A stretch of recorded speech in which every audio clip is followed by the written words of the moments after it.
નવસારી જિલ્લામાં 10 દિવસ વિઘ્નહર્તાની પૂજા અર્ચના કર્યા બાદ આજે આનંદ ચૌદસ એટલે વિઘ્નહર્તાની વિદાયનો દિવસ નવસારી જિલ્લામાં ગણેશ વિસર્જનની વિરાવળ સ્થિત પૂર્ણા નદીના કિનારે ધારાગીરી તેમજ જલાલપોર અને દાંડીના દરિયા કિનારે ભક્તો ગણપતિ બાપાનું વિસર્જન કરવા એકત્રિત થયા છે। વિરાવળમાં પૂર્ણા નદીના કિનારે ગણપતિ બાપાને વિદાય માટે જિલ્લા વહીવટીતંત્ર તેમજ નવસારી મહાનગરપાલિકા દ્વારા તૈયારીઓ કરવામાં આવી છે। ગણેશ વિસર્જન માટે ચુસ્ત સુરક્ષા વ્યવસ્થા ગોઠવવામાં આવી છે। જિલ્લા પોલીસ વિભાગે અધિકારીઓ તેમજ કર્મચારીઓ 2041 ફરજ બજાવી રહ્યા છે। ગણેશ વિસર્જન બંદોબસ્તમાં 1 એસપી, 3 ડીવાયએસપી, 28 પીઆઈ, 27 પીએસઆઈ અને 471 પોલીસ કર્મચારીઓની નિમણૂક કરવામાં આવી છે। આ ઉપરાંત 297 જિલ્લા બહારની પોલીસ, 560 હોમગાર્ડ, જીઆરડી અને 105 એસઆરડી જવાનો તેમજ ટ્રાફિક બ્રિગેડ જવાનો પણ ફરજ બજાવી રહ્યા છે। નવસારી જિલ્લામાં આશરે 54 જેટલા ઓવારા ઉપર નાની મોટી આશરે 20,000મી વગુ ગણેશ પ્રતિમાઓને વિસર્જિત કરવાની પ્રક્રિયા શરૂ કરવામાં આવી છે। નવસારી જિલ્લા પ્રાંત અધિકારી જનમ ઠાકોર જણાવ્યું છે કે હાલમાં વિરાવળ ઓવારા ઉપર શાંતિપૂર્ણ માહોલમાં વિસર્જન પ્રક્રિયા હાથ ધરવામાં આવી છે। તંત્ર દ્વારા ગઈકાલે તમામ તૈયારીઓ પૂર્ણ કરી દીધી હતી અને નાની મોટી મૂર્તિઓ શાંતિપૂર્ણ માહોલમાં વિસર્જિત થઈ રહી છે। નવસારી વિરાવળ ખાતે સાંજે 4 વાગ્યા સુધીમાં 1640 નાની શ્રીજી મૂર્તિઓ તેમજ 44 મોટી ગણેશ મૂર્તિઓ વિસર્જન થઈ ચૂક્યું છે।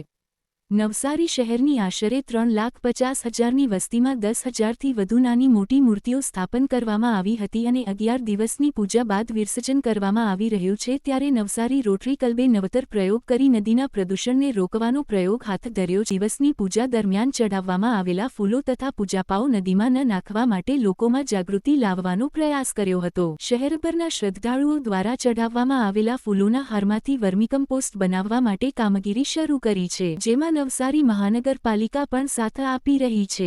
એક તરફ ઇકો ફ્રેન્ડલી પ્રતિમાઓ મૂકવા માટે ગાઈડલાઈનો બહાર પાડવા છતાં નિયમોની અવગણના કરી ભક્તિના નામે બચાવ કરવામાં આવી રહ્યો છે, ત્યારે નવસારીના રોટરી તથા અન્ય સંસ્થાના સાથ અને સહકાર દ્વારા ફૂલોને નદીમાં ન નાખી ખાતર બનાવવાનો અભિગમ નદીઓની ગંદકીને ચોક્કસ દૂર કરશે।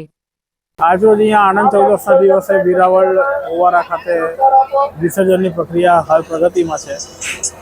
નવસારી મહાનગરપાલિકા છે, પોલીસ તંત્ર છે, સ્થાનિક વહીવટીતંત્ર બધાના જ સાથ સહકાર સાથે અહીંયા ખૂબ જ વ્યવસ્થિત રીતે તમામ આયોજન કરીને વિસર્જન અત્યારે હાલ પ્રગતિમાં છે।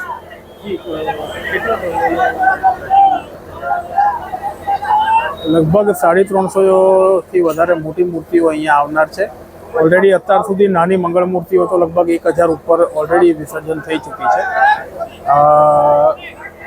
અહીંયા ઠેર ઠેર બધી જગ્યાએ પોલીસનો બંદોબસ્ત રાખવામાં આવેલ છે, જેથી ટ્રાફિક નિયમન પણ સારી રીતે થઈ શકે અને ઇમરજન્સી વ્હીકલોની અવરજવરમાં કોઈ બાધ ના આવે। અહીંયા બહાર બેરિકેડ રાખવામાં આવેલ છે, જ્યાંથી અહીંયા મહાનગરપાલિકાના ઉપક્રમે જે એનજીઓ સાથે સંકલન કરેલ છે તથા વિરાવળ સ્થાનિક એક મંડળ છે, જેના ઘણા બધા જુવાન વોલન્ટિયરો આપણને દર વખતે સાથ સહકાર આપતા હોય છે, એ લોકો જ ત્યાંથી મૂર્તિઓને લઈ અને નદીમાં વિસર્જન કરે છે, જેથી નદીની સપાટી વધારે હોય તો લોકોને વ્યક્તિગત રીતે અંદર નથી જવા દેતા, જેથી કરીને કોઈ અનિચ્છનીય બનાવો આપણે અટકાવી શકીએ।